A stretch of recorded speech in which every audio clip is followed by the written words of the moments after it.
네, 옛날 탑니까?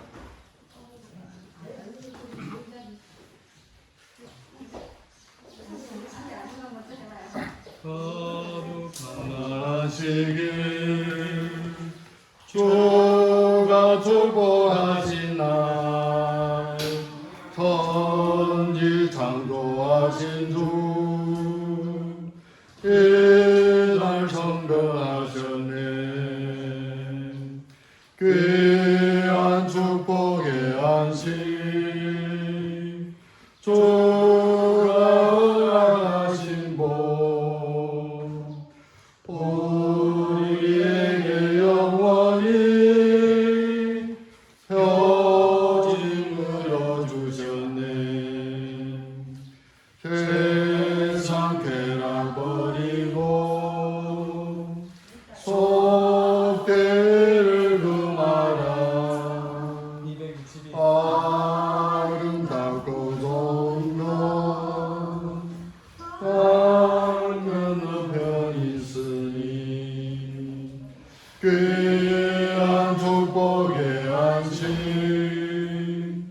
주가 허락하신 복 우리에게 영원히 표징으로 주셨네. 엿새 날이 저물어 안식일을 이룰 때 온 가족이 모여서 찬미하며 기도해. 귀한 축복의 안식 주가 허락하신 복 우리에게 영원히 표징으로 주셨네. 구속하는 은혜와 승리 강구하면서 주의 능력을 입어 거룩하게 여기니 귀한 축복의 안식 주가 허락하신 복 우리에게 영원히 표징으로 주셨네. 시간이 됐으니까 우리 안식학교를 시작하도록 하겠습니다. 우리 안식학교 시작한 찬미 267장 부르겠습니다. 내 가장 사랑하는 것. 찬미 후에 우리 라이순 장로님께서 안식학교를 위해서 기도해 주시겠습니다. 267장입니다. 내가 가장 사랑하는 곳 안식일 학교니 저 복된 본향 안식일 나 거기 가겠네. 그곳에 가겠네. 그곳이 귀하니 저 복된 본향 안식일 나 거기 가겠네. 영생 이은 곳에서 처음 배웠으니 내 복된 본향 가는 길 나에서 찾으리. 그곳에 가겠네. 그곳이 귀하니 내 복된 본향 가는 길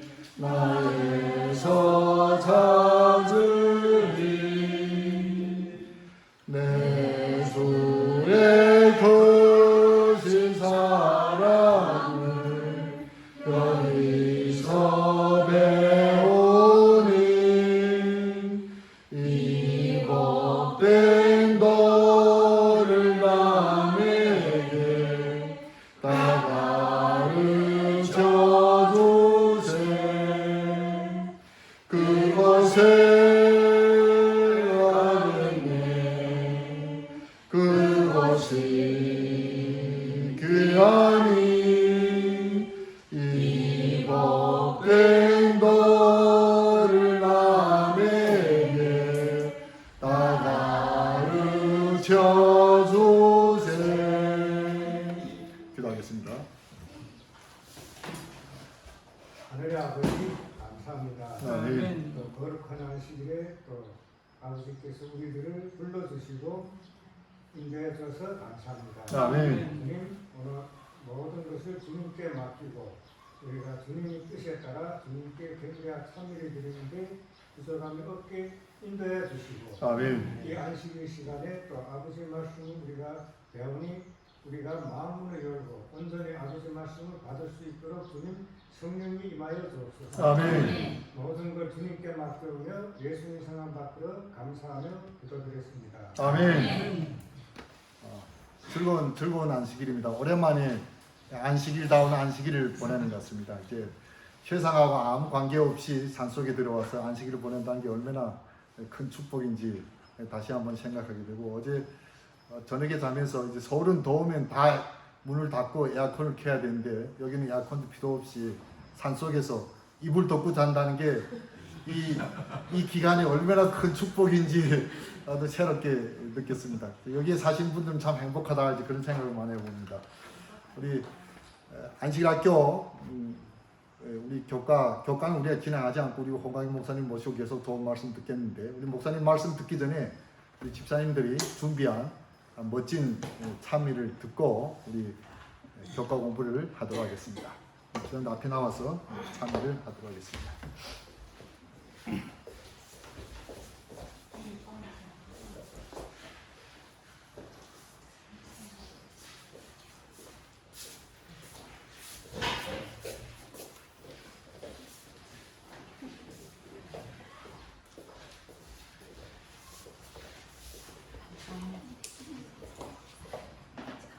이거 맞는지 모르겠네.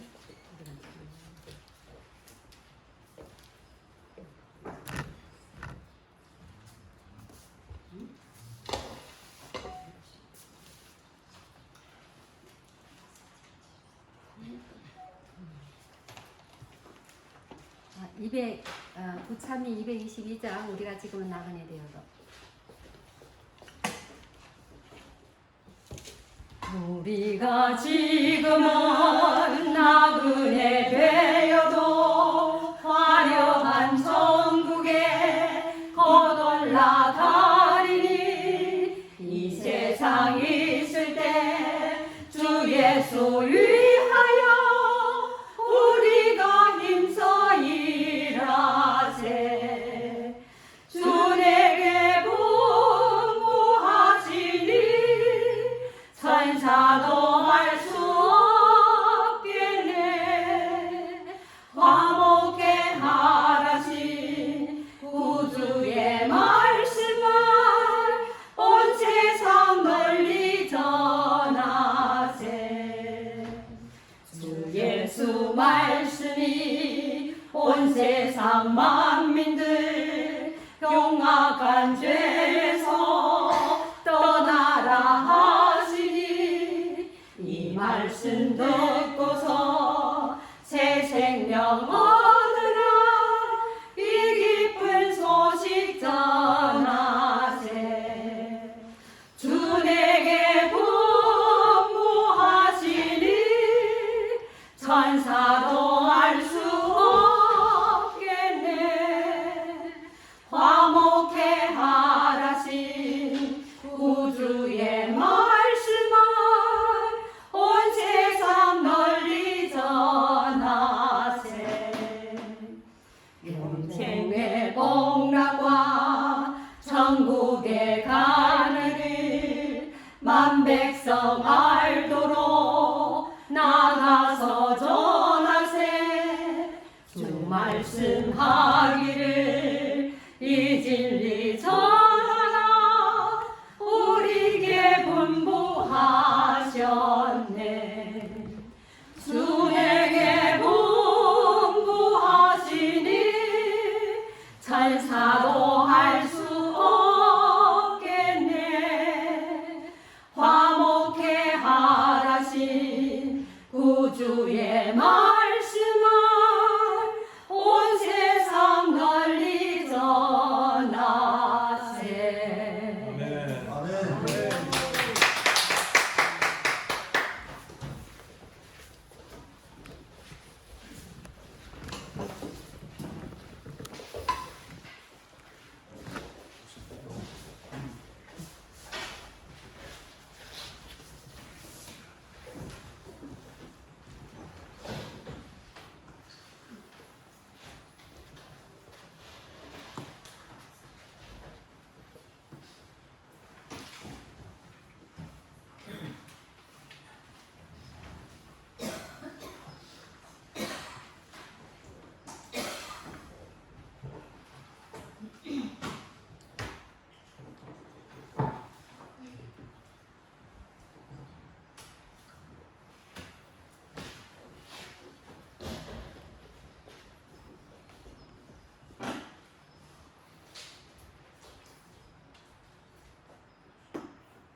다시 요한계시록 12장 14장 12절 말씀 먼저 드립니다. 요한계시록 14장 12절입니다. 성도들의 인내가 여기 있나니 저희는 하나님의 계명과 예수 믿음을 지키는 자니라. 행복한 안식일입니다. 예수님 말씀하신 히브리 말로 한번 다시 인사해 보겠습니다. 샤밧 샬롬. 샤밧 샬롬. 옆에 분들하고 좀 인사하세요. 네, 샬롬입니다. 샬롬이에요. 샤밧 샬롬. 사밧 샬롬이 아니고 샤밧 샬롬. 네. 제 얘기가 저 뒤에 들리시나요? 네. 뒤에 계신 분들 앞으로 오시면 되겠어요. 제가 워낙 목소리가 작아서 잘 안 들려요. 앞으로 오세요. 네, 앞으로 오세요. 용기 내셔서 앞으로 오세요.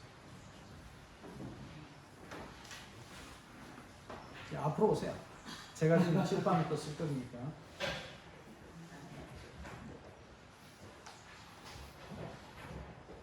오늘 특별한 안식일입니다. 감사한 것은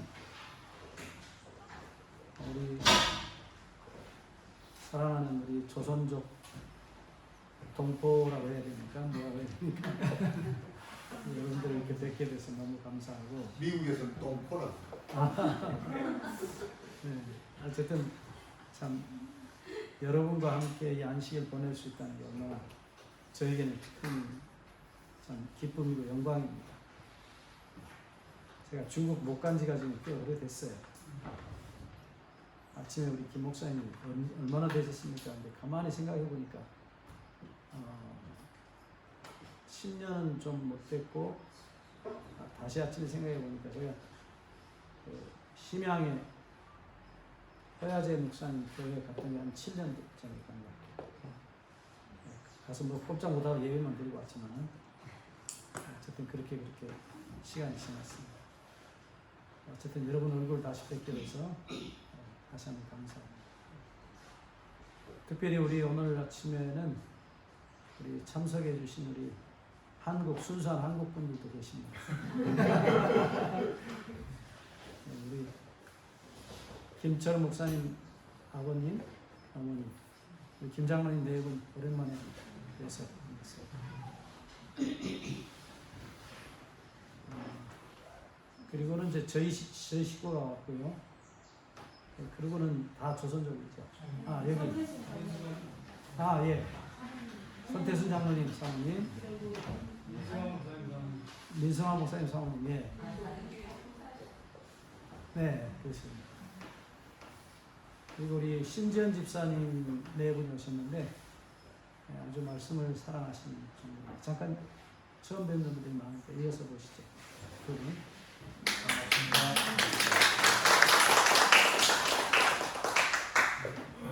네, 제가 안실학교 교장이 됩니다. 그리고 저희 식구 왔습니다. 모르신 분들 많이 계십니다.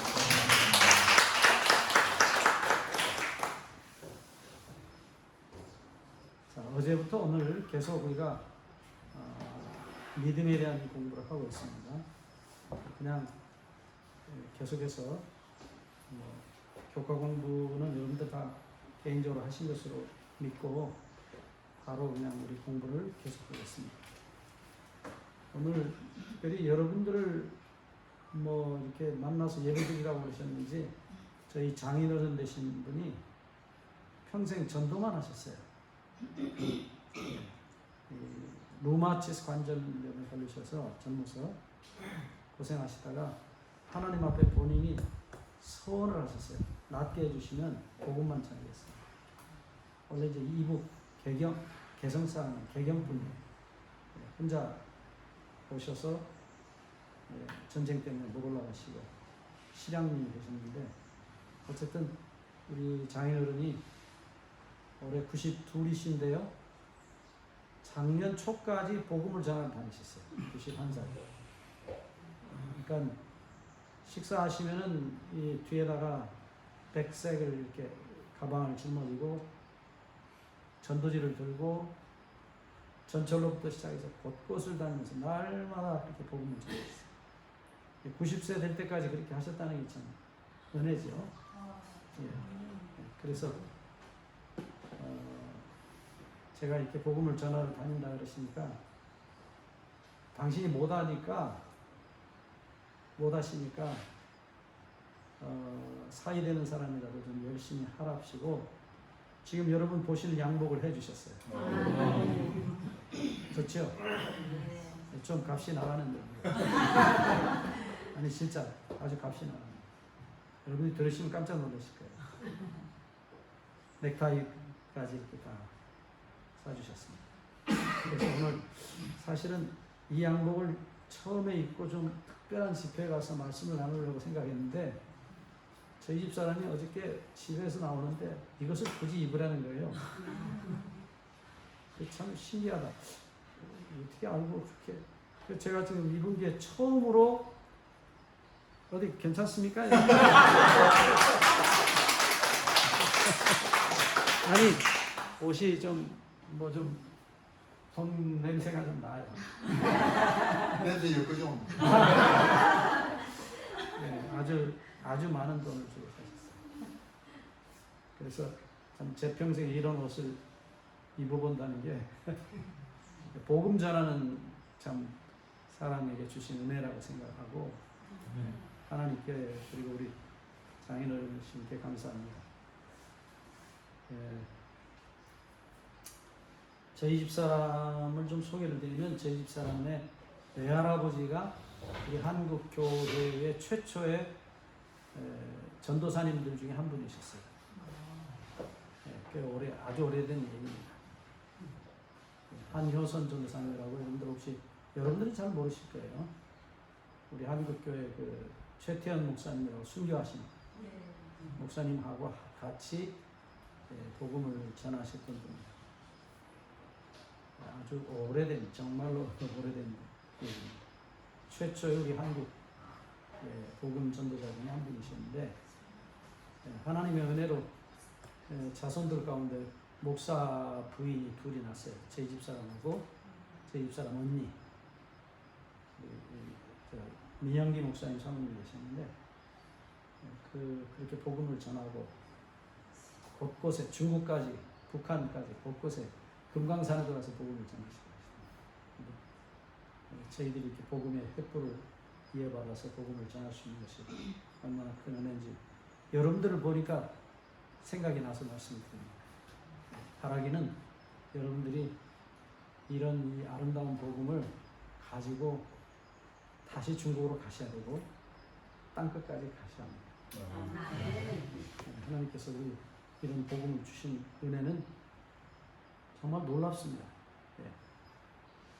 진정으로 이 복음이 여러분들에게 이해되고 경험되어지고 이 복음을 들고 꼭 가셔야 됩니다. 하나님께서 그렇게 해주시기를 다시 한번 간절히 바랍니다. 예, 오늘 아침에 저희가 새벽에 예수님, 하나님 아버지의 믿음이 뭔지에 대해서 공부했어요. 믿음의 세 가지 종류가 있다고 말씀드렸어요. 처음 오신 분들 위해서 잠깐 좀 복습하고 말씀을 계속하겠습니다. 예, 이 믿음이라는 게 이제 뭐 여러 측면에서 살펴볼 수 있지만 인격적 측면에서 믿음은 세 가지로 나눌 수 있다고 말씀드렸어요. 하나님의 믿음, 두 번째는 예수님의 믿음,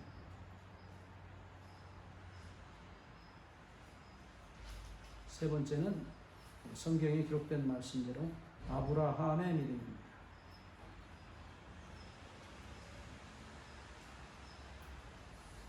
자, 우선 하나님의 믿음에 대해서는 아침에 우리가 공부했습니다. 이제 이 시간에는 예수님의 믿음이 뭔지를 좀 생각해 보겠습니다.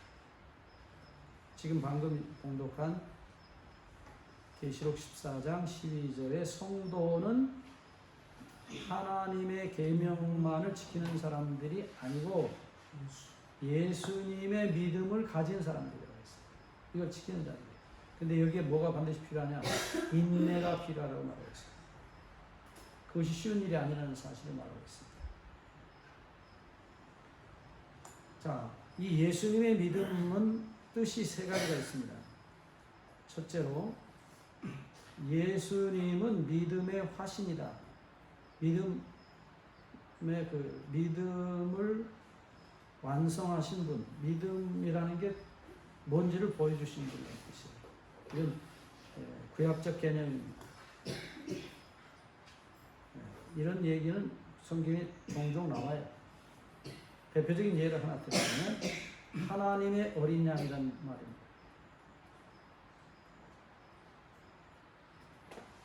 하나님의 어린 양이라는 말씀의 뜻이 뭘까요? 이것도 세 가지 뜻을 가지고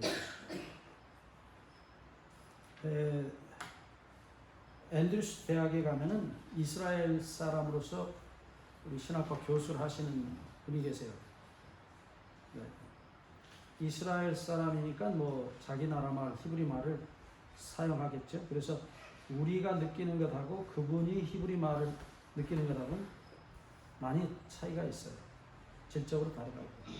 근데 그 어른이 이 하나님의 어린 양에 대해서 어떤 신학생이 질문을 했더니 한참 생각하시다가 나중에 결론을 이렇게 내시더래요. 하나님은 어린 양이시다.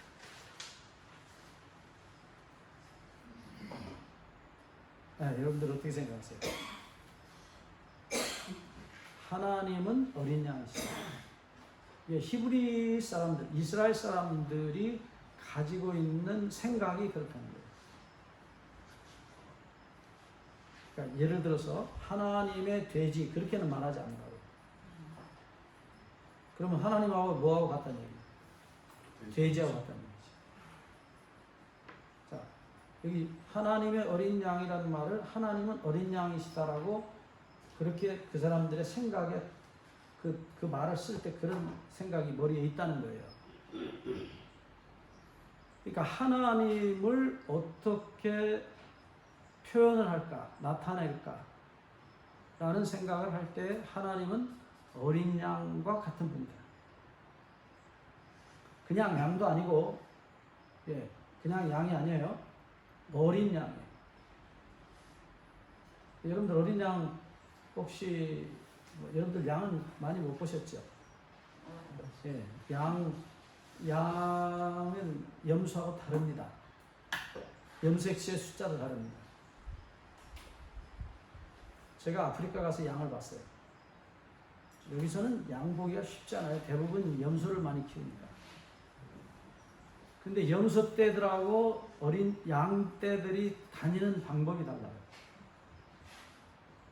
뭐 제가 긴 얘기를 하기는 어려운 시간인데 그냥 간단히 얘기하면 양들은 거의 앞이나 밑을 보고 다녀요.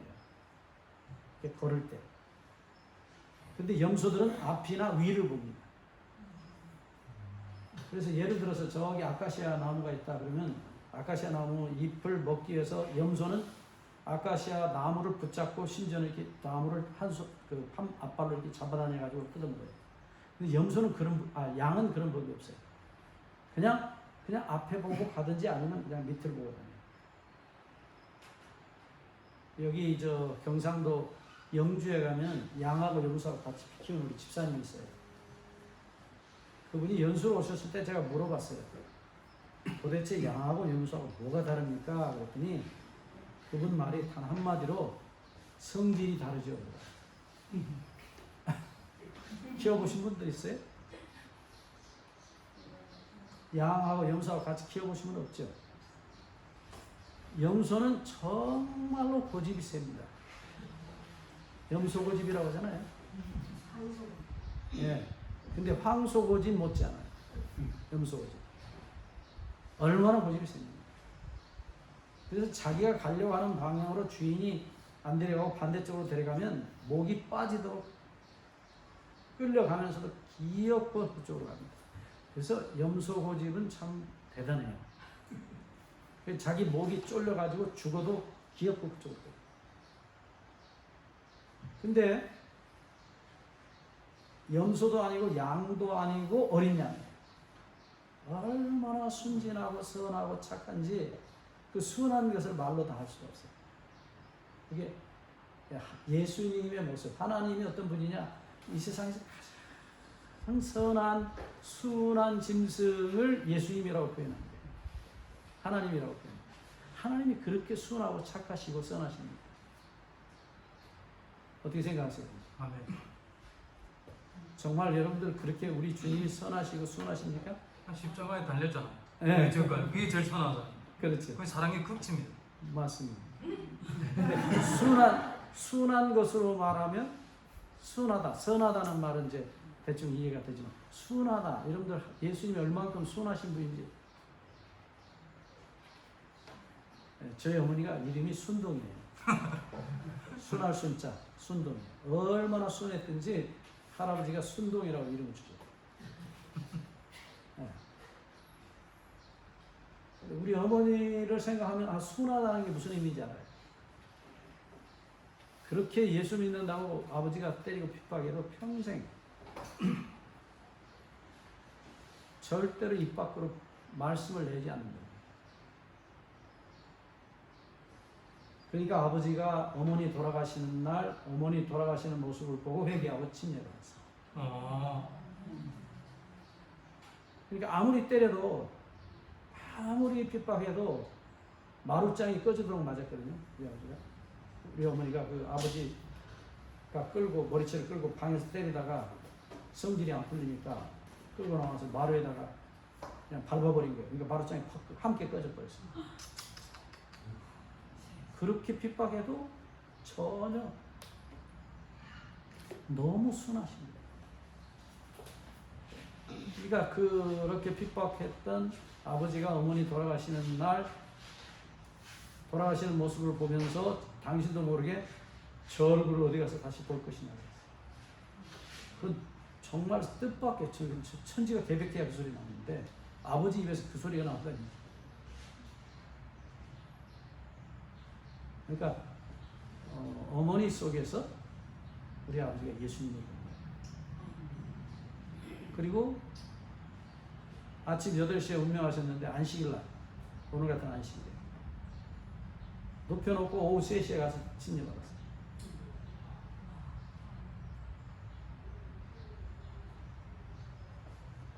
그리고 돌아가실 때까지 자기가 그렇게 핍박한 것에 대해서 그렇게 많이 후회하시고 말씀도 못하시고 아버지가 늘 머리 숙여 이렇게 기도하시면서 그렇게 가셨어요.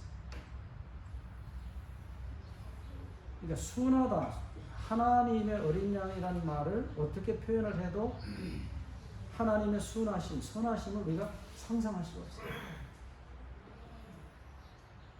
이제 여러분들이 다 아시지만 이사야 53장 7절에 그 순하신 모습을 뭐라고 표현했어요? 털 깎는 자 앞에 잠잠한 어린 양같이 그 입을 열지 아니하시고 그 매를 맞으시면서 살점이 떨어져 나가고 피가 터지는 그 무시무시한 채찍에 고난을 당하시면서도 한 번도 입을 열지 않으시고 얼마나 순하신지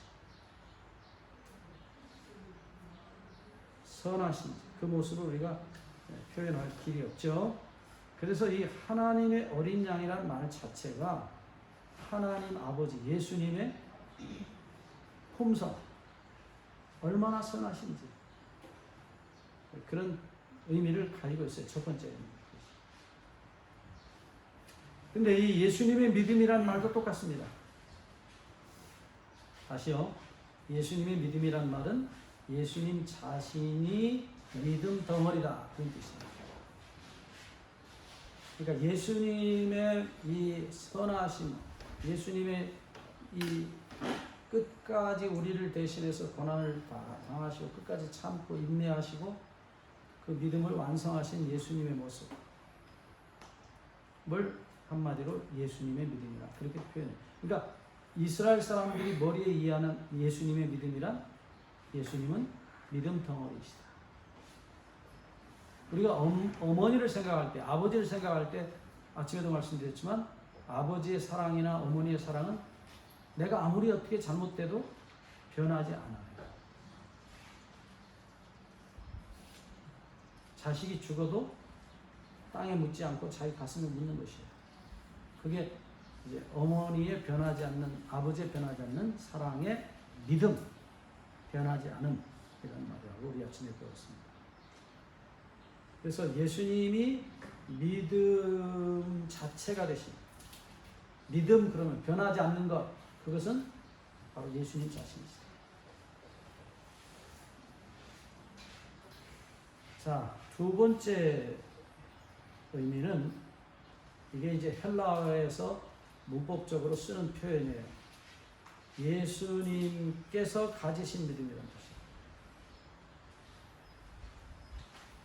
이걸 이제 헬라어 문법으로는 주격 소유격이라고 해요. 예수님이 주어가 되셨다는 거예요. 예수님이 가지신 믿음. 주격 소유격. 예수님께서 가지신 믿음. 여러분, 예수님이 하나님이셨지만 이 땅에 오셨을 때 무엇으로 사셨어요? 사람으로 사셨어요. 순수한 100% 사람이에요. 그래서 예수님 자신이 혼자 스스로 산 게 아니라 하나님께 완전히 자신을 맡기시고 사셨어요. 그래서 예수님 자신이 가지신 믿음을 예수님의 믿음이라고 해요. 세 번째는 이게 이제 목적격 소유격이라고 부르는데 우리가입니다. 주어가 우리예요. 우리가 예수님을 믿는 믿음이에요. 일반적으로 종교개혁 이후에 이 말씀을 주로 많이 썼기 때문에 요즘 개정개혁 성경은 헬라어 문법대로 번역하지 않고 목적격 소유격으로 번역했어요. 예수님을 믿는 믿음, 예수님에 대한 믿음 그렇게 번역했어요. 죄송합니다. 이건 그렇게 썩 바람직한 번역이 아니에요. 예수님의 믿음이라고 번역을 본래 말대로 하고 해석을 할 때 우리가 예수님을 믿는 믿음이다. 이렇게 말을 하면 돼요. 설명을 할 때. 근데 아예 이것을 자기 생각을 번역 속에 집어넣어서 예수님에 대한 믿음이라고 개정개혁 성경이 번역했고 많은 요즘 현대어 영어 성경들이 다 이렇게 번역했어요. 근데 이 예수님의 믿음이라고 이렇게 직접 본래 문법대로 번역한 성경은 오래된 영어 번역 킹 제임스 성경입니다. 또 하나는 YLT라는 번역이 있어요.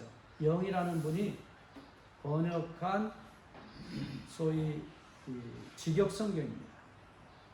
이런 성경들은 이대로 번역했어요. 예수님의 믿음이라고. 그리고 이제 해석할 때 얼마든지 이렇게 해석할 수 있어요.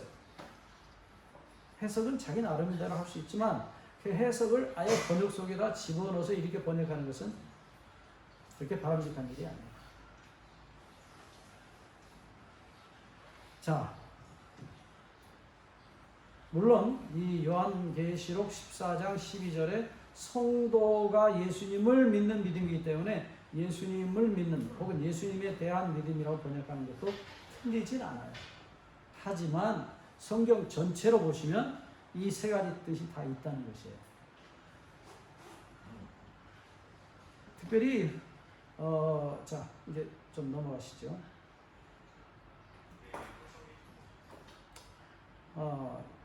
이 예수님께서 가지신 믿음, 예수님께서 가지셨던 믿음으로 해석하는 주류가 감리교회 쪽입니다. 그 다음에 우리가 예수님을 믿는 믿음, 우리가입니다.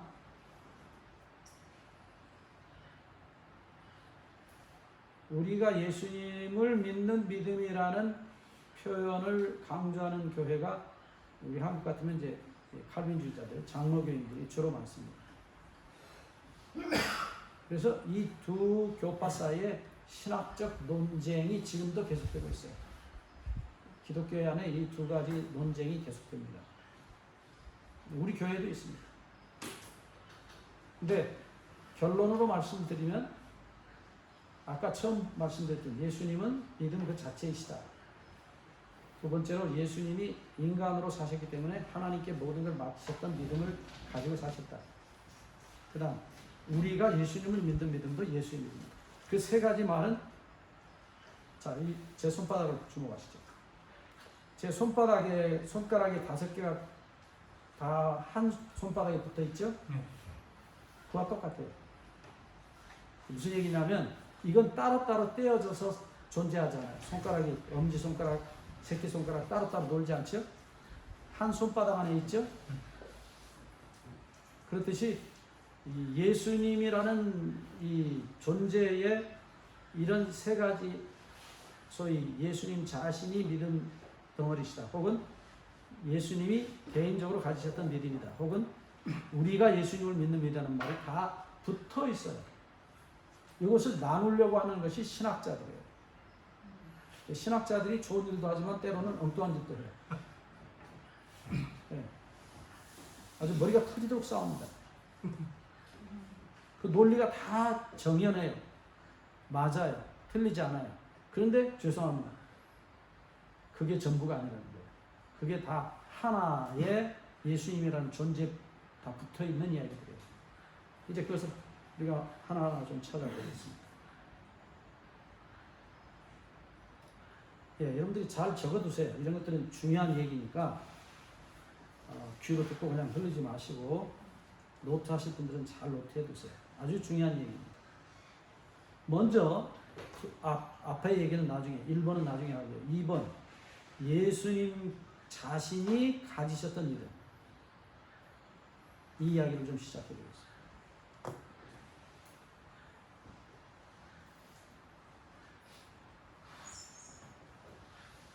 자, 예수님은 분명히 완전한 하나님이시고 완전한 사람이셨어요.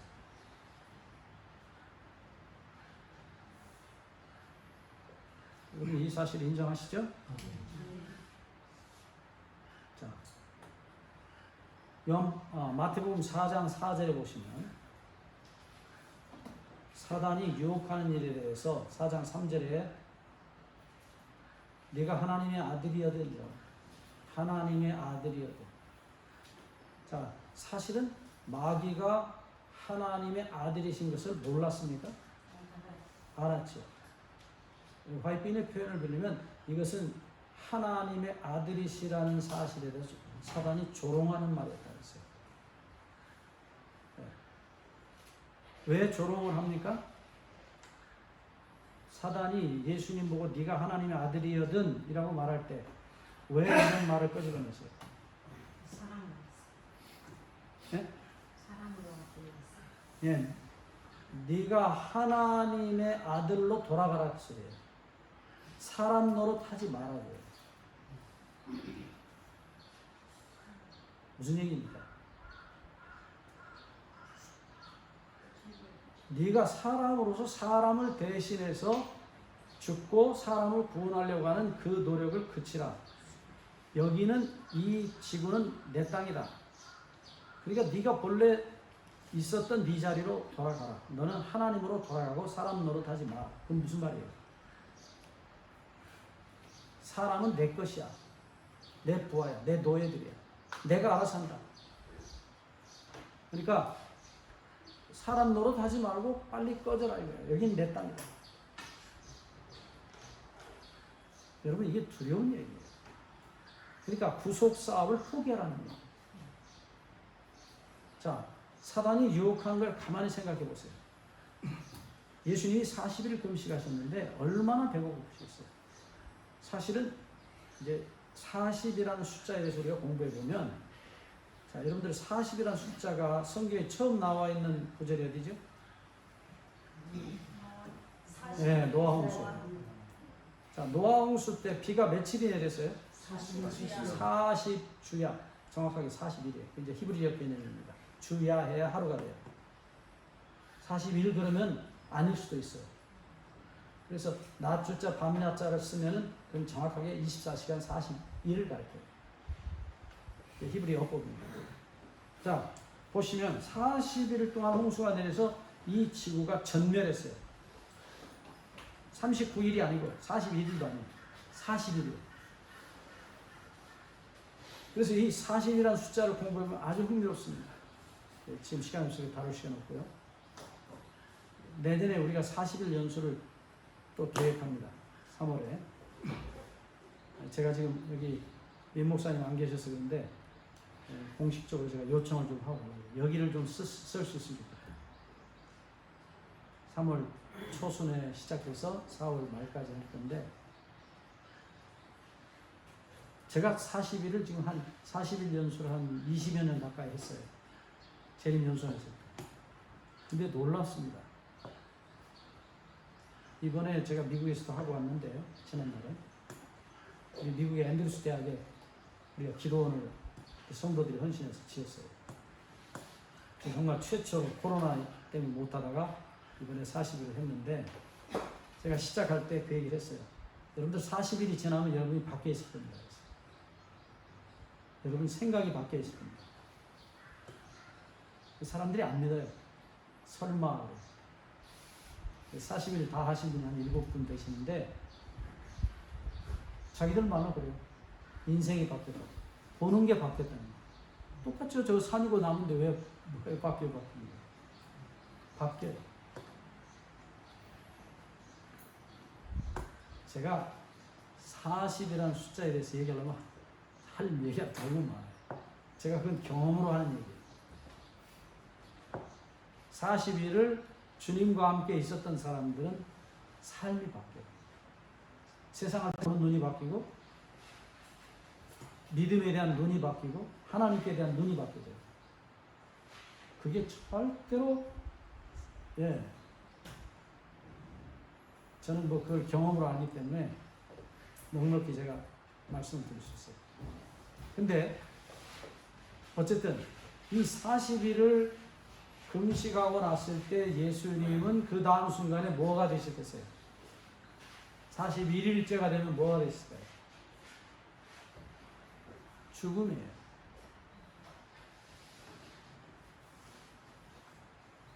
그러니까 예수님이 지금 어디 서 계시냐면 이 무덤 문에 서 계신 거예요. 이제 들어가시기만 하면 돼요.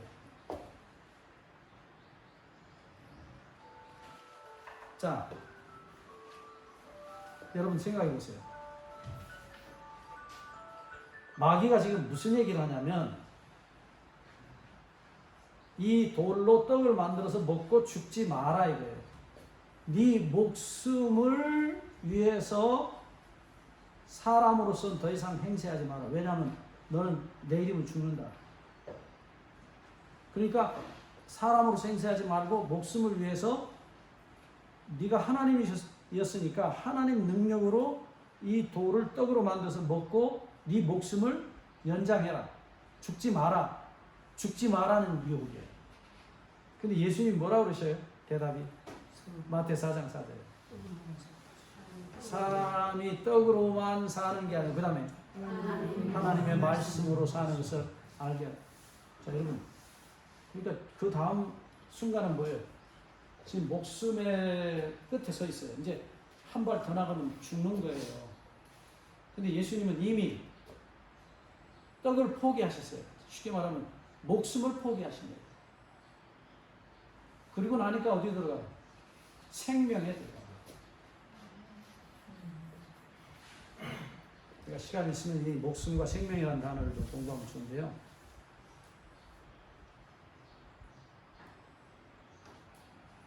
자,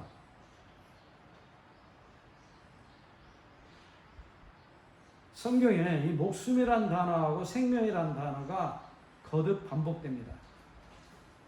우리말은 번역이 아주 잘 돼 있어요. 근데 한문은요, 영어는요, 똑같아요, 단어가. 요것도 life고요, 영어로. 요것도 life예요. 요것도 생명이고, 요것도 생명이에요. 죄송합니다. 전혀 말이 다릅니다. 전혀 말이 다릅니다. 목숨과 생명은 전혀 달라요. 신약 성경 헬라어나 히브리어 성경이 전혀 달라요. 예를 들어보겠습니다. 간단히 얘기합시다. 시간이 많으니까. 자, 이 목숨에 대해서는 예수님이 요한복음 10장 17절에 말씀하셨어요. 내가 목숨을 버린다. 너희를 위해서 내 목숨을 바치겠다. 그런데 목숨을 바치신다고 하신 그분이 생명에 대해서는 뭐라고 말씀하시냐면 같은 책 요한복음 10장 10절에 내가 너에게 생명을 주러 왔다. 말이 달라요. 요 목숨이란 단어는 헬라어로 푸시케란 단어예요. 이 단어는 구약의 네페시란 단어예요. 이 네페시는 창세기 2장 7절에 하나님이 흙으로 사람을 지으시고 생기를 그 코에 불어넣었더니 사람이 네페시가 됐다. 살아서 숨쉬는 네페시가 됐다. 하얀 네페시. 그런데 요 단어가 생명이란 단어가 신약 성경에는 조에란 단어예요. 예? 내가 길이요 진리요 생명이라. 그 다음 이 말은 히브리 말에는 하임이에요. 복수입니다. 하이라는 말의 복수. 이게 생명들이란 뜻인데 풍성한 생명을 가리키는 단어예요.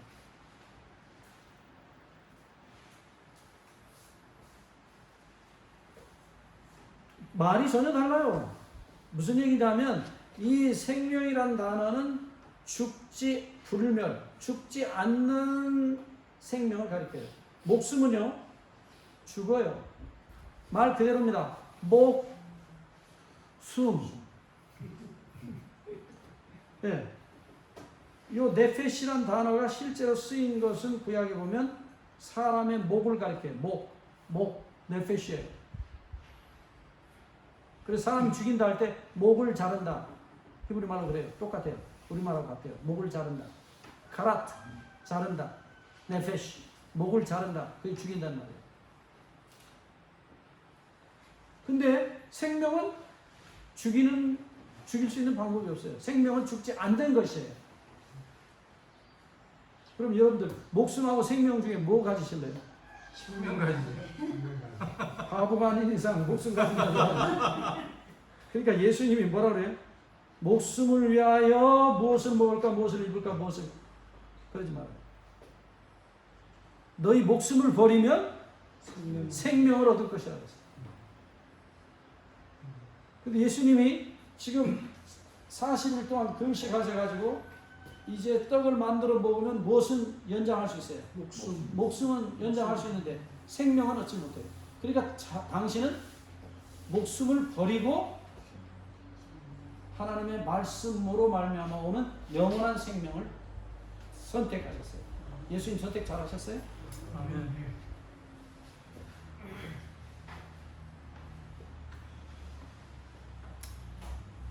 아침에도 박 목사님 저한테 질문하셨는데 목사님 이렇게 하셨나요? 무슨 예배 온라인 온라인 예배. 오늘 아침에 목사님 저한테 질문하시죠. 믿는데 도대체 그 믿는 그 방법 도구가 뭡니까? 말씀이에요. 우리가 하나님을 믿는다 그러는데 하나님을 믿는 그 실제로 뭘 믿습니까? 하나님의 초상화를 믿습니까? 예수님 그림 그려놓고 아 예수님이구나. 그거 아니거든요.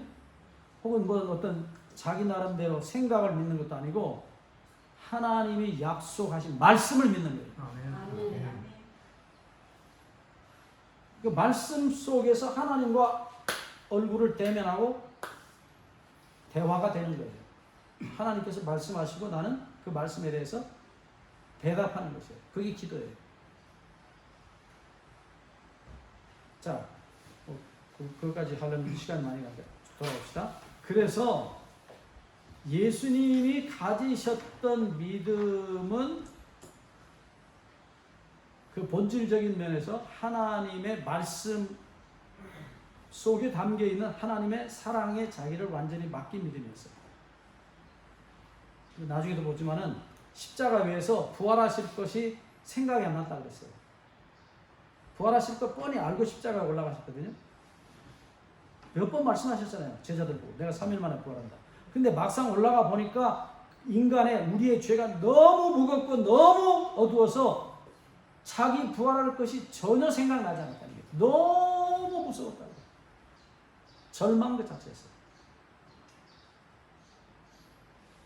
그럼에도 불구하고 발표인의 말씀대로 하나님의 사랑을 알았고 하나님 아버지가 어떤 분이신 줄 알았기 때문에 그 하나님의 사랑에 자기를 맡기면서 자기를 버리고 죽이시는 하나님의 손을 붙잡고 아버지의 내 영혼을 아버지 손에 부탁하나이다 하라고 마지막 아버지 손을 붙잡고 자기를 버리시는 아버지의 손을 붙잡고 돌아가셨습니다.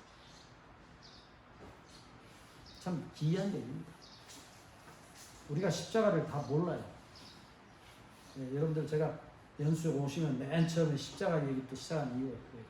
일주일 아니라 한 달을 해도 몰라요. 쥐어줘도 몰라요. 어떻게 알겠어요?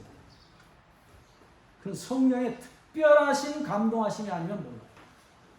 사람의 지혜로는 절대로 하나님의 사랑을 알 수 없어요. 느낄 수 없어요.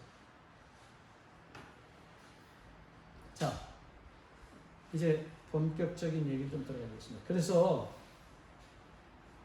우리도 똑같습니다. 우리도. 여러분들이 생명을 얻으려면 목숨을 포기하셔야 돼요. 이게 법칙이에요. 생명 얻는 법칙이에요. 근데 우리는 얼마나 욕심이 많은지 생명도 얻고 목숨도 얻기를 원해요. 그렇게 하면 두 개 다 못 얻어요. 다 잃어버려요. 예, 다시 묻겠습니다. 여러분, 목숨하고 생명 중에 어떤 거 가지기 원하십니까? 그러면 똑바로 하셔야 돼요. 두 개 다 얻는 방법은 없어요. 하늘에 가면 목숨도 영원히 얻겠지만 이 땅에서는 아니에요. 목숨 포기하지 않는 이상 생명을 얻을 길이 없다. 그 이유는 이 목숨 자체가 이미 죄로 오염되어 있기 때문에 이것은 버려야 될 것이지 가져야 될 것이 아니라는 거예요. 자, 이제 구체적으로 좀 얘기를 들어보겠습니다. 예수님께서 가지셨던 믿음의 시작입니다.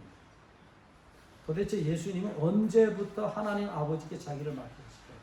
예수님 믿음의 시작, 근원. 이것은 우리의 구원의 관계에 대한 너무너무 중요한 얘기예요. 제가 아침에도 얘기했지만 우리가 가진 구원, 우리가 하나님께로부터 받은 구원의 근거는 하나님 자신의 변하지 않는 사랑, 그 사랑의 믿음, 예수 그리스도의 변하지 않는 사랑의 불변의 사랑의 믿음이 우리의 구원의 근거라고 말씀드렸어요. 자, 예수님께서 하나님 아버지께 자기를 맡기셨던 시작이 언제였을까요?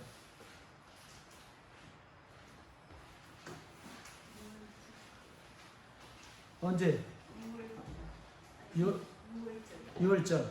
예. 6월절보다 조금 앞에 있어요.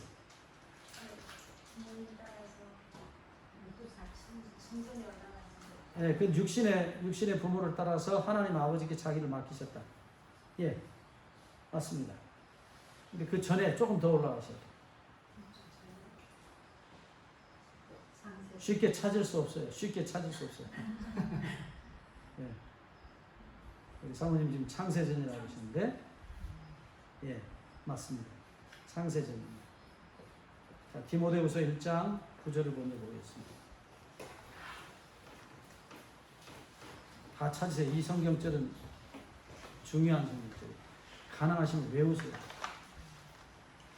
너무너무 소중한 부분이에요. 디모데후서 1장 9절입니다.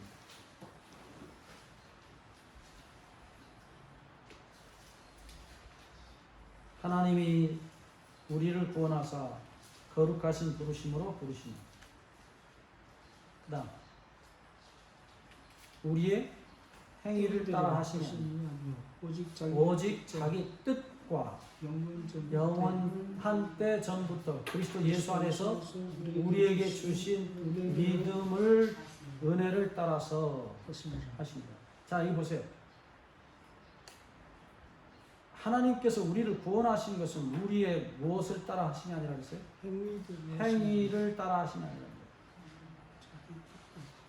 예, 이 말씀을 디도서 3장 5절에는 우리의 의로운 행위를 따라 하시냐 아니라 그랬어요. 우리가 착하게 살았기 때문에 그래 너 수고했다. 천만에. 우리의 행위, 우리의 의로운 행위와 전혀 상관이 없다는 거예요. 이건 아니에요. 그 다음 말씀에 분명히 디모데후서 1장 9절에 보시면 오직 그랬어요. 오직 자기 뜻과, 여기 뜻이라는 표현이 나오는데 이 뜻이란 단어가 프로데시스라는 단어예요. 이 프로라는 말은 앞에란 말이에요. 앞에. 영어에 보면 이 PRO 해서 프로라는 말이 접두가 붙으면 앞이라는 뜻이에요. 데시스라는 단어는 놓는다는 뜻이에요. 놓는다는 말이 명사인데 앞에 놓은 것 그런 뜻이에요.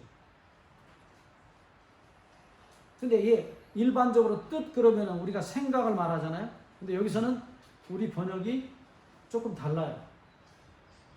네. 그게 뭐냐면 이 똑같은 프로데시스라는 단어를 히브리서 9장에 보시면 히브리서 9장 2절에 보시면 이 똑같은 단어입니다. 하나님의 성소 안에 있는 진설병을 프로데시스라고 번역했어요. 여러분들 진설병 아시죠? 성소 안에 들어가면 예, 떡 12개를 두 줄로 이렇게 놨죠. 하나님 앞에. 그리고 제사장이 안식일마다 먹는 거예요. 그러니까 어머니가 아들을 위해서 밥상 차린 것 같아요. 예?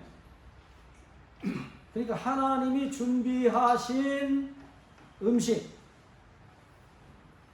아들이 달라고 해서가 아니라 엄마는 아들이 배고플 걸 알고 다 미리 모든 것 맛있는 거 다 준비해놔요.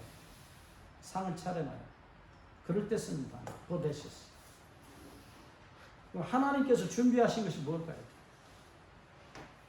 여기 뜻과 그런 표현이 나오는데 뜻과라는 이 과자가 헬라어의 카이라는 접속사인데 이것이 뭐뭇과 떡과 포도즙 할 때 과, 뭐뭇과라는 뜻도 있지만 곧 다시 말하면 설명하자면 그런 뜻으로도 해석이 가능한 단어예요. 그러니까 하나님이 준비해 놓으신 것이 뭐냐? 저는 그렇게 읽어요. 저보고 번역하라면 하나님의 뜻, 곧 다시 말하면 그렇게 저는 번역할 거예요. 그게 뭐라고 그랬어요? 그 다음 말씀. 뜻과 그 다음에요. 영원한 때 전부터 그리스도 예수 안에서 우리에게 주신 은혜. 하나님이 진설해 놓으신 것이 뭐예요? 영원 전부터 진설해 놓은 것이 우리에게 주신 그리스도 예수 안에서 우리에게 주신 은혜라고 말합니다. 근데 특별히 여기서 주목하셔야 될 말씀은 이 은혜를 누구 안에서 주셨다고 그랬어요? 하나님께서? 그리스도 예수 안에서라고 말하고 있어요. 그리스도 예수 안에서 우리에게 주신 은혜라 그랬어요. 그러면 여러분들 예수님이 영원한 때 전에는 하나님이셨습니까? 사람이신 예수님이셨습니까? 그때 하나님이셨죠. 사람 아니었잖아요. 그죠? 근데 여기 성경은 분명히 말하기를 영원한 때 전부터 인간이 되신 예수님 안에서 그렇게 변했어요. 그때 분명히 인간이 아니에요. 하나님이시죠. 근데 어떻게 이런 말이 나와요? 자, 예수란 이름의 뜻이 뭐예요? 마태복음 1장 20절에 자기 백성을 저희 죄에서 구원할 자라는 뜻이에요. 구원이라는 뜻이에요. 예수아라는 본래 이름인데 히브리 말로는 예수아 그래요. 예수님 히브리식 이름도 여러분이 기억하시면 좋아요. 본래 예수님을 예수아라고 불렀지 예수라고 부른 건 아니에요. 예수라고 부른 건 헬라 사람들이 나중에 자기들 말로 번역하면서 예수스 이렇게 번역하다가 그 다음에 예수라고 줄여서 썼어요. 우리도 예수라고 부르죠. 근데 본래 이름은 예수아예요. 그러니까 예수님 본래 이름쯤은 알고 계시면 좋아요. 자, 근데 예수란 이름이 뭐예요? 분명히 구원이라는 뜻이에요. 그러니까 삭개오에게 오늘 이 집에 구원이 이르렀다 할 때 그 구원이라는 단어가 예수아예요. 누가 오셔서 그 집에 삭개오 집에 구원이 이르렀어요? 예수아. 그러니까 예수님이 오셔서 자기가 말씀하시기를 오늘 이 집에 구원이 예수아가 이르렀다. 예수님 아니면 삭개오는 영원히 돈의 종이에요. 자기 힘으로 해방될 수가 없어요. 여전히 그는 돈을 사랑하고 그렇지 않아도 앞으로 뿔쑥 나온 키 작은 저같이 키 작은 삭개오가 배가 점점 더 욕심의 배가 나와서 아마 뒤뚱거리고 다녔을 거예요. 근데 그거 누가 다 예수님이 들어가셔서 삭개오의 속에 있던 죄를 돈을 싹 밖으로 밀어내 주시잖아요. 얼마나 시원하겠어요.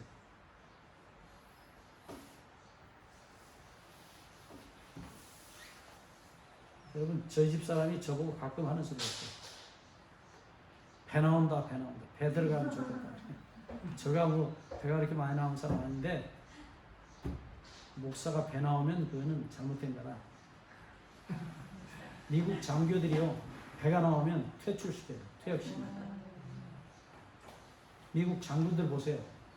다 허리가 이렇게 날씬해요. 이렇게 배 나온 장군 보셨어요? 미국 사람 중에는 그러면 퇴역시켜버려요. 우리나라도 좀 그런 편이죠. 근데 저보고 맨날 배 들어가라고 배에다. 근데 굶어야지 뭐. 욕심의 배가 나오면 안 돼요. 돈 좋아하는 욕심의 배가 나오면 그건 그리스도인이 아니에요. 근데 누가 배를 집어넣었어요? 누가 그 뱃속에 있는 욕심을 몰아냈어요? 돈을 누가 몰아냈어요? 예수님이. 그러니까 예수님이 말씀하신 대로 오늘 이 집에 구원이 이르렀다. 누가 오신 거예요? 예수님. 예수님이 삭개오 뱃속에 있는 욕심을 다 밀어냈어요. 욕심이 나간 게 뭐가 나간 거예요? 돈이 나간 거예요. 돈하고 욕심하고 딱 붙어가지고 절대로 안 떨어지거든요. 그러니까 돈이 나간 게 아니고 뭐가 나갔다고? 욕심이 나간 거예요. 그걸 예수님이 구원이 이르렀다. 자, 그런데 보시죠. 다시 디모데후서 1장 9절로 옵니다. 디모데후서 1장 9절에 영원 전부터 누구 안에서 주신 은혜라 그랬어요? 그리스도 예수 안에서. 예, 그리스도 예수 안에서 주신 은혜라는 말은 분명히 누군가가 죄인 대신 죽어서 죄인을 용서해 주시는 은혜예요. 그러면 누군가가 죽임을 당하고 희생을 안 당하시면서 은혜라는 말은 할 수가 없어요. 놀랍게도 엘렌 G. 화이트이 예수님에 대한 설명을 하면서 이런 표현을 썼어요. 예수님은 창세로부터가 아니라 창세 전부터 죽임을 당한 어린 양이다. 여러분 이 말이 맞아요? 네. 언제 양이 죽었습니까? 창세 전. 창세 후에 죽었죠. 죄진 그날 죽었죠. 근데 엘렌 G. 화이트는 아니라 창세 전부터 죽임을 당한 어린 양이다.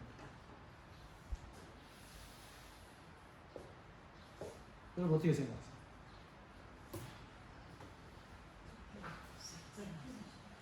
특히 결단했잖아. 하나님 죽은 거. 시간에는 뭐 예, 결심하고 그랬지만 실제로 돌아가시는 건 아니거든요. 돌아가셨잖아요. 고에 와서. 그러니까 그때는 안 돌아가셨다. 그러니까 그 결단할 때부터 그건 결단할 결단이- 때부터 죽거나 같다. 네. 예, 뭐 우리가 그렇게 해석할 수 있죠. 근데 기억하셔야 될 것은 하나님에게는 시간이 없어요. 자, 다시 얘기합니다. 중요한 얘기예요. 우리가 계속 믿음에 대한 이야기 반복할 때 제가 아침에도 계속 반복했지만 믿음이란 뜻이 근본적으로 무슨 뜻을 가지고 있다고 했어요? 에무나? 맡기는 것. 그 다음에 또 하나는요? 뜻이 굳게 세우는데 영원히 변하지 않는 불변이라고 말씀드렸죠.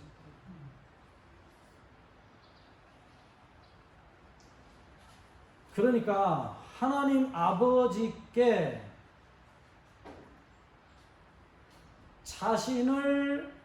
예수님 자신을 맡기신 이 믿음을 통해서 한 번 맡겼기 때문에 이 맡긴 믿음은 뭐 한다고요? 불변이에요. 네.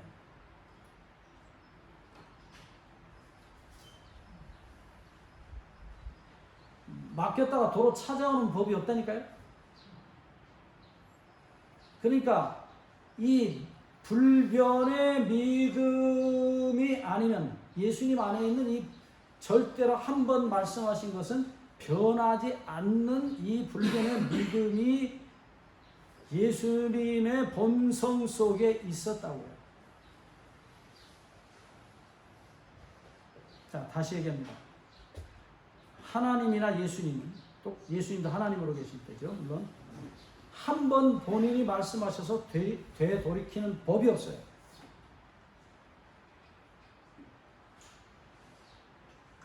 아침에 우리 디모데후서 2장 13절 기억하십니까? 하나님은 일양 미쁘시니, 그 다음 마지막으로 뭐라고 했어요? 자기를 부인하실 수 없다고 했잖아요. 하나님이 자기가 한 말이 틀렸다고 부인을 못 하신다니까. 한 번 결정하면 영원한 것이에요. 불변이에요. 하나님의 성격이 그렇다고.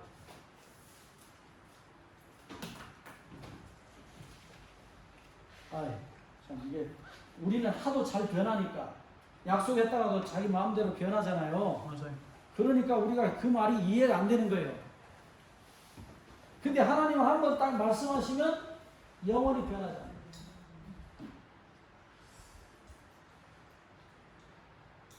어떻게 우리가 하나님을 이해하겠어요? 그러니까 바울이 디모데후서 2장 13절에 우리는 믿음이 없을지라도 주는 일양 미쁘시니 자기를 부인하실 수 자기를 부인하면 그때부터 하나님은 하나님이 아니에요. 하나님 아니죠. 우리 믿을 존재 아니죠. 그러면 세상은 끝난 거예요.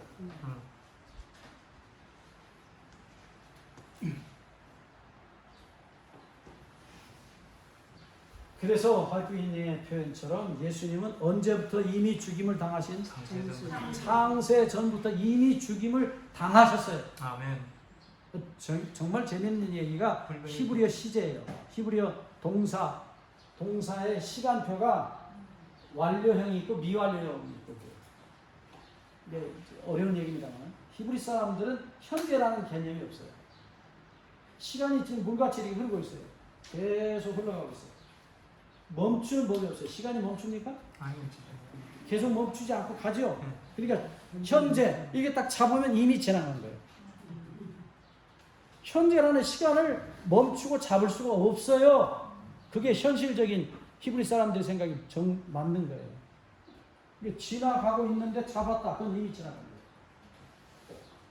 그러니까 이미 지나간 것하고 앞으로 올 것 두 가지밖에 없어요. 현재라는 개념이 없어요. 이해되셨어요? 그런데 놀라운 일은 하나님께서 어떤 중요한 약속을 하실 때는 완료형을 써요. 무슨 얘기냐? 자, 여러분들 제가 세천사 기도 공부할 때도 늘 얘기하는 거. 자, 집에서 엄마가 아주 소중하게 다루던 1,000만 원짜리 도자기가 있었어요. 절대 손대면 안 돼. 근데 애들 둘이서 놀다가 큰 놈이 작은 놈하고 같이 놀다가 작은 놈이 그걸 깼어요. 바싹 깨뜨렸어요. 그러면 큰 놈이 작은 놈 뭐 하는 말이 있어요. 너는 오늘 죽었다. 네? 맞죠? 죽을 것이다야 아니면 죽었다요? 죽었다. 아니 죽을 것이다가 맞죠. 어떻게 죽었다요? 이제 엄마 오면 너는 오늘 죽었다. 예? 그렇게 확실한 미래를 예언할 때는 과거형을 써요. 우리가 말하는 과거형. 저기 완료. 이미 끝난 사건. 그거는 뭐 말할 것이 없는 거예요. 그건 엄마 오면 너는 오늘 죽었다. 우리 말도 그렇게 하죠? 히브리 말에 그런 게 아주 많아요. 바벨론이 무너져서 예레미야가 무너졌도다 무너졌다. 앞으로 무너질 것이다. 확실히 무너질 것이다. 그렇게 안 해. 무너졌다 그래 아주. 확실한 변할 수 없는 사실, 진리를 말할 때는 완료형으로 쓴 경우가 아주 많아요. 여러분들이나 제가 히브리 사람이라면 그 말이 이해가 되는데 우리는 헬라식 교육을 받아가지고 현재, 미래, 과거가 분명히 따로따로 있거든요. 근데 그 사람들은 그런 게 아니에요. 하나님이 말씀하신 것은 이미 이루어진 거예요. 그걸 소위 미래적 과거라 그렇게 표현해요. 신학자들이 갖다 붙인 말이에요. 완료적 과거라 그렇게 표현해요. 이미 끝난 사건.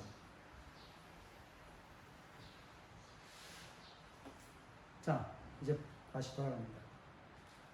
예수님이 자기를 하나님께 완전히 무엇으로 맡겼어요? 이때 맡길 때. 은혜라는 물건을 만들기 위해서 당신이 뭐가 되신 거예요? 제물이 되신 거예요. 제물이. 죄인을 위한 제물이 되신 것으로 자기를 맡겨요.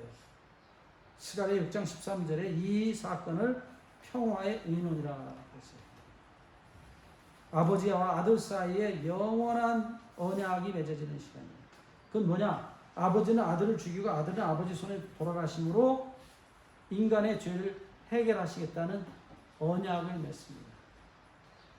이 언약이라는 영원한 언약이라는 표현은 하나됨이라는 뜻이에요. 본래 말 뜻이 그렇습니다. 그러니까 아버지하고 아들은 무엇을 통해서 하나는 죽이고 아버지는 아들을 죽이고 아버지는 아들의 손에서 돌아가심으로 아버지와 아들이 우리를 구원하시는 사건에 있어서 한 덩어리가 되신 거예요. 이건 이제 영원히 이 약속은 깨뜨릴 수가 없어요. 이 언약이라는 말이 히브리 말에 브리트라는 단어인데 그 어원을 보면 그 중에 하나가 여러 가지 어원이 있습니다. 족쇄. 바늘 2개를 하나의 족쇄로 묶어놨어요. 그러니까 발은 2개인데 반드시 같이 움직여야 돼요. 따로 움직일 수가 없어요. 볼 때 쓰는 단어. 바리투라는 단어에서 온 어원이 있어요. 자, 무슨 얘기냐면 하나님하고 예수님은 완전히 어떻게 됐어요? 인간을 구속하신 일에 헤어질 수가 없어요. 떨어질 수가 없어요. 한번 약속하신 것은 같이 갈 수밖에 없어요. 아버지는 아들을 죽이고 아버지는 아들을 죽이고 아들은 아버지 손에 죽어야만 되는 영원한 언약으로 꽁꽁 묶여져 있는 거예요. 그걸 영원한 언약이라고. 그걸 다른 말로 평화의 의미. 평화는 샬롬이라는 말인데 이 샬롬이라는 말 뜻이 샬람이라는 히브리어에 왔어요. 빚 갚다는 말이에요.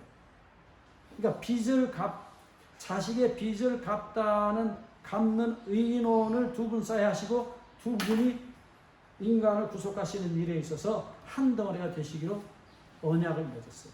그러니까 이제 아버지와 아들은 인간을 구속하시는 일에서 아니 나는 모르겠어. 당신 언제 아셔? 그렇게 할 수가 없어요. 영원히 하나가 돼 있어요. 그래서 예수님이 요한복음 12장 30절에 돌아가시면서 마지막으로 선언하신 말씀이 뭐예요? 다 이루었다. 끝냈습니다. 아버지께 하신 보고였다고 그랬어요. 아버지 당신하고 나하고 영원전에 했던 약속 다 끝나졌습니다. 자, 중요한 얘기입니다. 예수님이 하나님 아버지께 자기를 완전히 맡기신 그 맡김의 이유가 뭐예요? 우리를 구원하시기 위해서죠. 다른 이유가 아니에요. 우리를 구속하시기 위해서, 우리 죄로부터 우리를 영원히 용서하시고 해방시키기 위해서 당신 자신을 하나님 아버지께 무엇으로 맡깁니까? 제물로 맡기죠. 우리 죄를 위한 제물로 맡기죠. 그게 예수님의 믿음의 시작이에요. 시작. 아멘.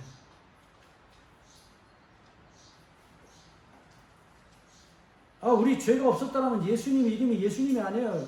아버지 하나님이시죠. 우리가 이사야 9장 6절에 그 본래 이름이 나와 있잖아요. 영원하신 아버지라고. 전능하신 하나님이에요. 예수님이라는 이름은 생길 수가 없어요. 그런데 다시 얘기합니다. 디모데후서 1장 9절에 영원 전부터 이미 예수님은 두 번째 하나님은 뭐가 되게 계셨어요? 제물이 되게 계셨어요. 예수님으로 계셨다고요. 그때부터 예수님이에요. 왜? 약속하셨기 때문에.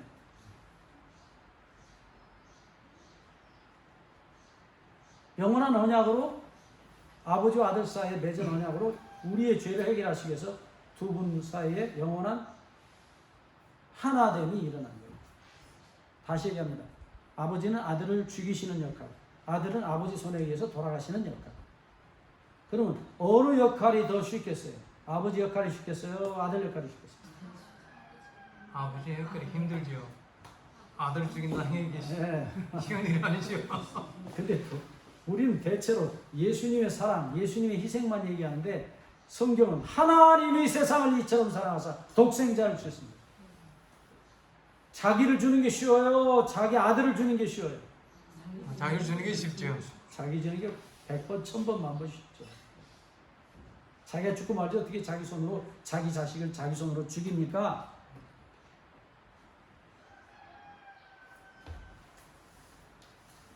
안 돼요. 물론 예수님은 그 죽음을 실제로 당하셔요. 그렇기 때문에 예수님의 희생은 말할 수 없이 큰 것이지만은 아버지 하나님의 희생은 그 못지않게 컸다는 거예요. 자, 이제 넘어갑시다. 두 번째, 예수님의 믿음의 두 번째. 이거 아까 주격 소유격이에요. 예수님이 가지신 믿음의 두 번째 얘기. 자, 이렇게 약속을 하시고 그 다음에 그냥 끝. 그 약속은 약속이고 힘드니까 나 포기하겠다. 안 하겠다. 네? 그렇게 못 하신다니까요. 여러분, 하나님하고 우리가 다른 게 그거라니까요. 우리는 미쁨이 없어요. 없을지라도 하나님은 그렇죠. 자기를 부인 못 하신다니까요. 여러분이나 제가요, 도저히 하나님의 믿음을 이해가 안 되는 거예요.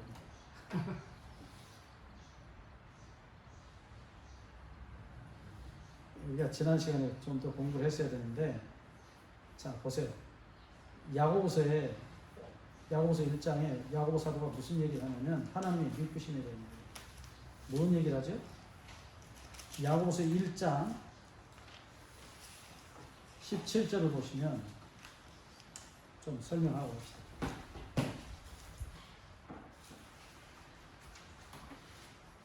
각 양 좋은 은사와 온전한 선물이 다 위로부터 빛들의 아버지께로서 내려오나니, 그 다음 보시죠. 그는 변함도 없으시고 그 다음에 회전하는 그림자도 없으시고. 여러분 보세요.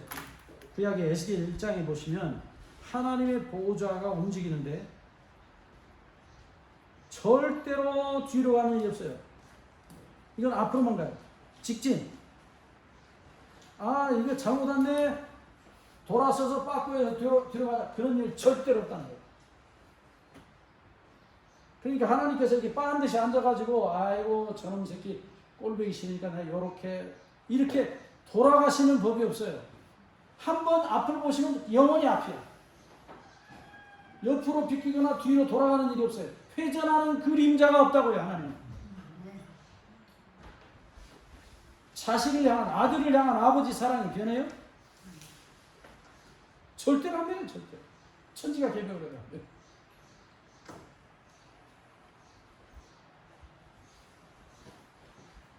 그게 하나님의 믿음이에요. 그러니까 여러분들과 제가 하나님을 이해 못하기 때문에 나같이 생각하기 때문에 하나님을 나같이 생각하기 때문에 믿음이 안 생기는 거예요. 믿어졌다 안 믿어졌다 이거 진짜 하나님이 그러실까 말 한번 하나님이 말씀하시면 영원하다니까. 우리는 안 믿어요. 네? 하나님은 안 변하시는데 우리는 변합니다. 그래서 화이트는 여러 번 얘기했죠. 믿음은 하나님의 약속에 근거한 것이지 우리 자신의 감정에 근거한 것이 아니라는 거예요. 내가 믿어지니까 믿고 안 믿어지면 안 믿고 그런 게 아니에요. 하나님은 당신이 한번 하신 말씀은 영원히 변하죠. 그게 뭐라고 그랬어요? 하나님의 믿음, 에무나, 불변. 100번 얘기해도 소용없어요. 여러분은 여러분의 감정을 믿지 하나님의 약속을 믿지 않아요. 믿어요? 안 돼, 안 돼. 나중에 이제 아브라함 믿음 공부할 때 다시 얘기합니다만은 그 안 믿어지는 것까지 맡겨야 돼요. 안 믿어지니까. 그러니까 내가 스스로 믿는다 그런 말은 성경에 없다니까요. 여러분은 내 셈을 지어 내가 믿습니다 이렇게 하면 잘 믿는 거예요. 네? 나는 어렸을 때 그거 배웠어요. 장로에 다니면서. 부흥사 목사님들 와서 그렇게 해요. 얼마나 세게 말하는지. 목이 다 가는 목소리가 얼마나 소리 지르는데 목이 다 가거든. 하나님을 믿습니다. 그렇게 하면 아주 나같이 믿고 운동하는 앉았다가 가슴이 볼렁볼렁 하는 거예요. 나는 언제나 저렇게 큰 믿음을 가져볼까? 네? 그게 아니라니까. 그게 안 믿어지기 때문에 굳게 나를 붙들어 주시고 절대로 변치 않도록 나를 꽉 붙들어 주십시오 하고 맡기는 거라고요. 아멘. 그게 믿음이야. 성경이 말하고.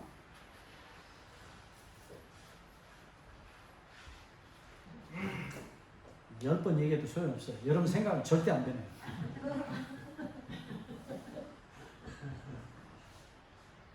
제가 어제도 얘기했잖아요. 어제도 어떤 자매가 계속 30분, 1시간을 안 믿어지는데 어떻게 할 거냐. 안 믿어지는데 목사님 믿는 게 뭐예요? 맡기는 게 뭐예요? 난 안 믿어지는데요. 미치겠다는 거예요. 안 믿어지는. 쉽지 않은 일이에요.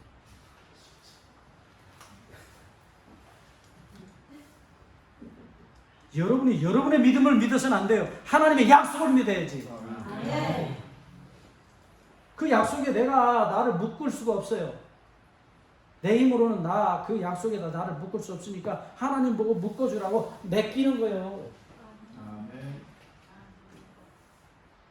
여러분이 잘 믿을 것 같으면 뭐라고 예수님이 하나님을 믿으니 나를 믿으라 그랬겠어요. 네? 안 믿어지니까 내게 맡기라는 거예요.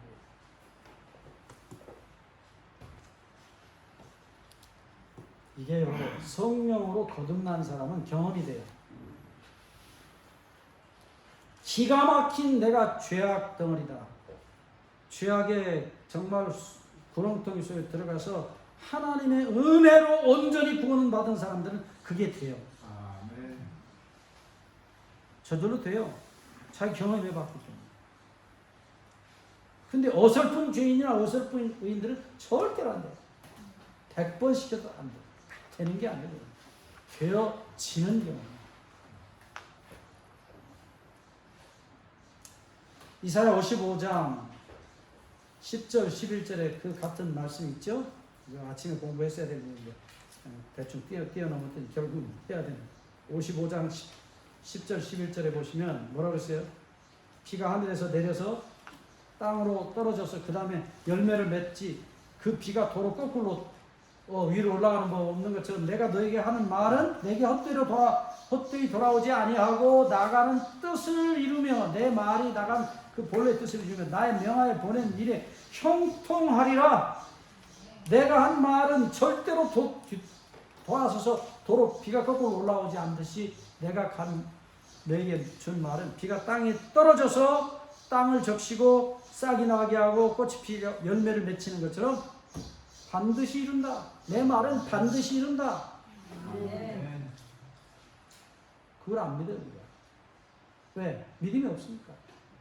그럼 믿음이 없으면 어떻게 돼? 네? 믿음 맡길 수가 달라고 없죠. 기도해. 안 믿어지니까 주님, 그런 기도 나오더라고. 믿음 달라는 기도. 예, 믿음이 없더라고. 예, 맞아요. 그래서 믿음 주십시오. 예. 그런 기도를 하더라고. 나중에 이력을 공부하지만 믿음은 그래 선물이에요. 맞아요. 아멘. 자, 시간이 몇 시에요? 끝나야 되죠? 네. 쉬었다가 다음 시간에 계속하겠습니다. 어렵죠? 아니, 세상에 쉬운 일이 이 일인데 세상에 어려운 일이 이 일이죠. 그러니까 본인이 지옥에 떨어져 본 일이 없는 사람은 천국을 모르는 거예요. 지옥의 맨 바닥에 떨어져 봐야 천국이 이런 것이구나. 그래서 오직 죄인만이 믿음을 가질 수 있는 아멘. 거죠. 묵상하고 잠깐 쉬겠습니다.